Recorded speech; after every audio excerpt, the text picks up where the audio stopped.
Et vous voulez parler de Zineb El Razoui, Elisabeth Lévy. Oui, hein. je Pourquoi voudrais pousser un coup de gueule calmement. Ouais, Voilà. ouais. Alors d'abord, pour beaucoup de Français, elle est seulement Zineb. Vous savez, son prénom est devenu un symbole. Alors Zineb, il faut que je rappelle un peu qui elle est. C'est la bête noire des islamistes depuis très longtemps. Elle est sous protection policière depuis le 7 janvier 2015.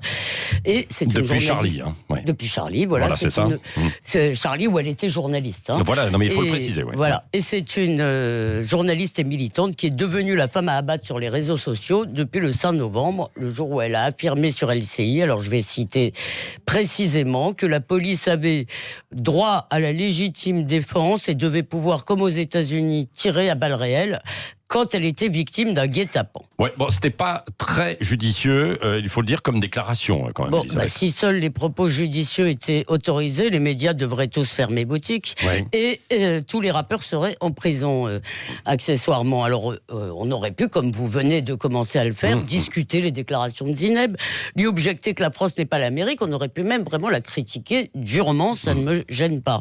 Mais dans le joli monde des réseaux sociaux, on n'objecte pas, on cogne, on insulte, on menace, et ce sont donc des flots de haine, de violence brute qui se sont déversés sur elle. Son nom a été hué dans la manifestation du 10 novembre. Il y avait des photos d'elle sur des pancartes qui étaient conspuées. Punissons-la, a tweeté le rappeur Booba. Hein, punissons-la. Ouais. Chaudement félicité pour cela par Cyril Hanouna. Et enfin, Lajli, le réalisateur des Misérables, hein, dont tout le monde encense le film, eh bien, il se lâche façon racaille sur un blog. Zineb, dit-il, pardon pour l'expression, est une connasse. Zemmour, un fils de pute. Alors là, on est un peu loin des paillettes de Cannes. Ouais, il me semble que le texte a été retiré. Hein, quand Oui, même. le blog a présenté Ouais. ses excuses. Voilà. C'est le blog qui l'a retiré pour des raisons, je crois, juridiques. Hein. Et le blog a présenté ses excuses. Mais hier, il y a eu une nouvelle attaque. Et cette attaque est, je pèse mes mots, franchement dégueulasse. Parce que, bon, d'abord, ça se passe dans l'Obs. Ça ne se passe ni dans Minute, ni dans les blogs islamistes. Ça se passe dans l'Obs, qui était autrefois le grand journal des grands intellectuels de gauche. Alors, Célia Mebroukine et Timothée de Roglaude ont publié une enquête sur le mouvement ex-musulman.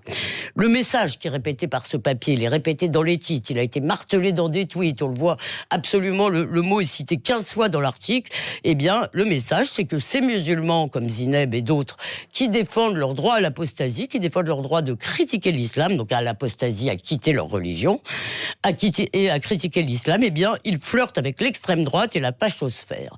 Toute honte bue, les deux idiots utiles de l'islamisme, là je parle des journalistes, ils dressent une liste noire, et en dressant cette liste, ils ne peuvent pas ignorer que les gens qui y figurent sont ainsi désignés à la vindicte de leurs ennemis et des ennemis de la France. Alors, tout de même, il y a eu des tas de messages de soutien à Zineb et aux autres sur les réseaux sociaux. Notre ami William Goldnadel était particulièrement actif sur le sujet hier, mais il y a tout de même un silence assourdissant.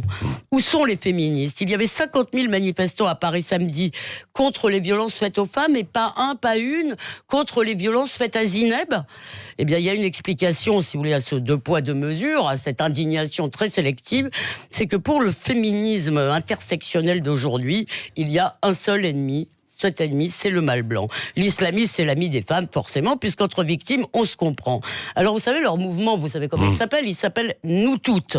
Eh bien, moi, je préférerais encore être seule avec Zineb que de défiler avec elles toutes. Mais alors, j'ai une bonne nouvelle tout de même, c'est que Zineb n'est vraiment pas seule.